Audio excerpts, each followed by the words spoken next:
and Gabby Williams were slow to get up after a collision underneath the basket. Here's what happened. Oh, that is a major collision for the two of them. They both knock heads. It took them both some time to get to their feet. Lexie Hull took a brutal head-to-head hit that looked like it would end her night. But minutes later, she was back, not on her forehead, diving for rebounds like nothing happened. That moment of grit summed up everything about this Indiana Fever team. On Nike's big Caitlin Clark celebration night, without Caitlin and missing half their backcourt, the Fever marched into Seattle and completed a season sweep of the Storm. So how did Hull, Aliyah Boston, Odyssey Sims, and Kelsey Mitchell rewrite the Fever's story in just one night? And what did Boston say after the game that lit a fire in the locker room? If you're riding with the Fever, drop a comment. Woo! First home game, got a dub, let's get it. Big dub. Let's go. Fever dub! Woo! Dubs! It's giving! Indiana's challenges began long before tip-off. Caitlin Clark remained out with a groin injury that sidelined her since mid-July. She wasn't alone. Sophie Cunningham, Ari McDonald, and Sierra Burdick were also out with season-ending injuries, and Chloe BBY continued to manage knee discomfort. With most of the guard rotation unavailable, the Fever were left short-handed, relying on a stretched bench and asking the starters to log heavy minutes on a critical night. He's been the one that's been most affected by all of our injuries. All of the point guards that know how to get her the ball and how they get it to her. And it's not just getting her the ball, it's where you get it to her, getting it to her on time, on target, thinking one pass ahead, all that matters. And I thought today, her aggressiveness with the ball in her hands to the rim, getting into defenders, playing low to high instead of high to low. When she plays like that, there's nobody that can stop her. And, she set the tone for us, really on both ends. She had the NECA assignment as well and set the tone for us on both ends. And, she was terrific. The timing couldn't have been worse. Indiana had lost 4 of their last 5, teetering on the edge of the playoff race. They came into the game with a 19-18 record, clinging to the 8th and final postseason spot, while Seattle sat just ahead in 6th. Every possession mattered, not just to stop the slide, but to climb in a standings race separated by a single win. For both players and fans, the urgency was unmistakable. Aliyah, this is a string of games, beginning of a string of games against the teams you're competing for a playoff spot against. Did this game feel more important in that regard? And I guess how big was it to get a win in this one? Yeah, going into this game, we talked about that this was going to be a big game for us, considering the standings where Seattle was. But, going into the West Coast trip, right now we're just going to be focused on LA. That's kind of been our motto this entire season, is just focus on the game ahead of you, be where your feet are. And so starting tomorrow, we're going to be looking at LA. But this next string of games definitely important for us, but we got to take it one game at a time. And yet, before tip-off, the scene inside Gainbridge Fieldhouse felt more like a celebration than a must-win game. Caitlin Clark's new Nike logo reveal had transformed the arena, banners draped from railings, fans in branded shirts packing the stands, and photo ops at every turn. The night was crafted as a tribute to Clark's rising stardom, spotlighting her power as both a player and cultural icon. But the irony was hard to miss. Clark wasn't on the court. She watched from the sidelines as her teammates battled to keep Indiana's playoff hopes alive. Feels good. Got the pants, got the charms, necklace, zipper, everything. On the floor, the adjustment was massive. Without Clark's perimeter shooting to stretch the defense and missing key veteran ball handlers to stabilize the offense, Indiana was forced to rely heavily on interior scoring and rebounding just to stay competitive.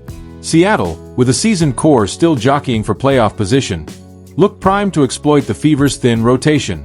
For most in the arena, a close fight was the best-case scenario. It's special. There's very few people who get the opportunity to say that they have a logo and to make the impact that she makes, not just, I think, in the sport, but globally, just by being who she is.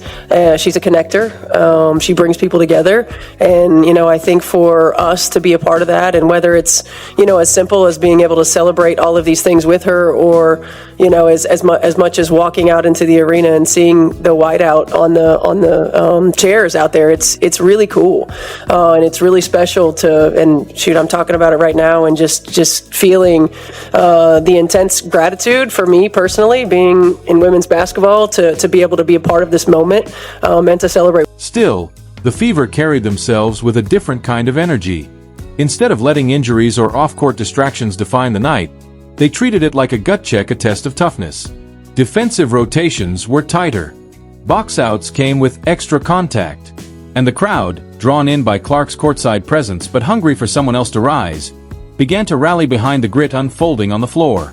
It was in that fragile, high-pressure atmosphere that the defining moment of the night occurred, a single collision that crystallized all of Indiana's resilience. And Gabby Williams were slow to get up after a collision underneath the basket. Here's what happened.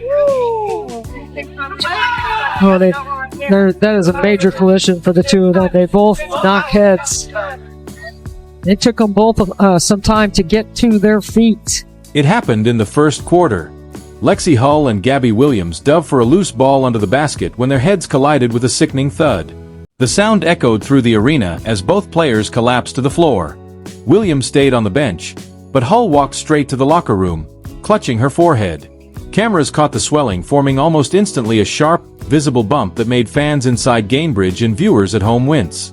The arena fell silent. With 5 teammates already sidelined, losing Hull felt like it might be the breaking point. Play.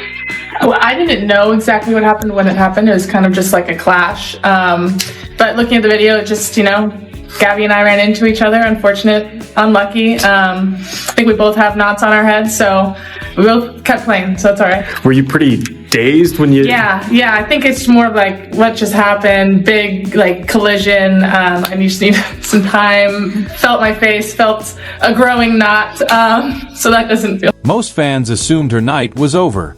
After a hit like that, with a visible knot swelling on her head, there's just no way someone comes back in the same game. But here's the thing. Lexie Hull isn't a headline scorer, but on a short-handed Indiana roster, her presence is essential. She defends the opponent's top guards, scrambles for every 50-50 ball, and fuels the team with relentless energy. She's the glue. Without her, the Fever's already thin perimeter defense would have been even more vulnerable, and everyone in the building knew it. The shared thought was clear. If Hull's out, how do they survive this? School basketball. The viewers Relentless, Kelsey picture. Lexie Hull. Second for the Fever. Minutes passed. Then, almost out of nowhere, Hull reappeared and checked back in. The swelling on her forehead was impossible to miss, but she stepped onto the court with the same intensity she always brings. Her first possession set it all, diving to the floor for a loose ball like nothing had happened. The crowd erupted, rising to their feet in a wave of appreciation. What looked like the end of her night became the spark that ignited it. Hull later admitted she felt disoriented after the collision, but still played heavy minutes. She even laughed afterward, saying everyone kept telling her she looked beautiful, giant lump and all. Getting back on the bench, was everybody just kind of staring at your forehead directly? I knew, yeah. Everyone's like, you look beautiful. I'm like, I know I look insane. But it honestly looks better now than it did when it first happened, so hopefully this goes down quick. Did you glance up at the video board to see it? Did you get a look at it? No, I could see it looking out. I could see it just from my own eyes. So I didn't need to look anywhere. I knew it was going to be big. No way. So it's in your peripheral vision? Yes. It was literally sticking out. I mean, it's still big right here, but it was bigger and I could see it. So they brought it down a little. Your teammates, your coach, the GM, everybody just kind of talking about your toughness, I guess. So there's not really a good way to ask that question, but if you could just talk to me about that toughness and where that comes from. I mean, if I can play, if I feel like I can play, whether or not I look good or not isn't the problem. So, I think for me, it's just the team is the most important thing, getting wins the most important thing, and if I can contribute in any way I can, that's what I'm going to do. So if it's playing a little injured, playing a little hurt, that is what it is. Hull's decision to keep fighting quickly rippled through the entire team. The bench felt it, the starters fed off it, and Aliyah Boston made it clear afterward, calling Hull the very definition of tough. That wasn't just praise. It gave a name to the identity the Fever embodied that night. See, Hull gets hit in the head there at the beginning of the game, comes back in. If you could just speak to her toughness and what it meant seeing her fight through what sure was not very pleasant. I feel like Lexie's the definition of tough. Yes. I think when you just think of her as a player, the way that she hustles, she likes to get loose balls, extra offensive possessions. That's what she does. I mean, she got hit, she came back and just continued to contribute again. Was a pest on defense, just making her presence felt, offensive rebounds, and that's just who Lexie is. Their coach saw it the same way. Stephanie White called the collision disgusting, but described Hull as unshakable. White said Hull never lets on. If she's hurt, she just gets up and competes every possession. And that's exactly what she did. Yeah, I mean, that was disgusting. I don't know if y'all saw it, but I mean, it's who she is. She's just a tough young woman who battles every possession, and you can never tell if Lexie does, if she's hurt, if she's injured, if she goes down, if she gets back up. She just always has the same expression, and she just plays her butt off. And I'm thankful that it wasn't worse, and thankful that she was able to come back. But she really kind of epitomizes the toughness and the grit of this team. The numbers told the story. Hull finished with 9 rebounds and a team best plus 31 plus minus. Her grit and defense disrupted the Storm's rhythm, even as Indiana rotated through makeshift lineups. Her return flipped the energy in the arena. It wasn't about just surviving anymore. It was about making a statement. And that toughness paved the way for Boston, Sims, and Mitchell to take control. Bouncing. Boston can't finish inside, but able to tap it back out. Holt tracks it down and steps into a 3 and connects. I know.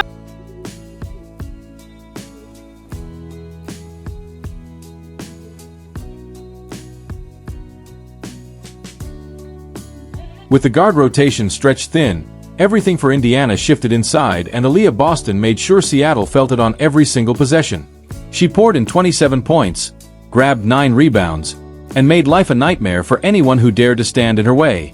You could see her working deep position, using her body to carve out space, and finishing with a kind of power that forced the Storm to double team and still come up short. When a star fully embraces carrying the offense, a different energy takes over. Boston owned the paint like it was hers. And good hands there by Aliyah. Boston just wrestles it away from Agumake, and here is Mitchell.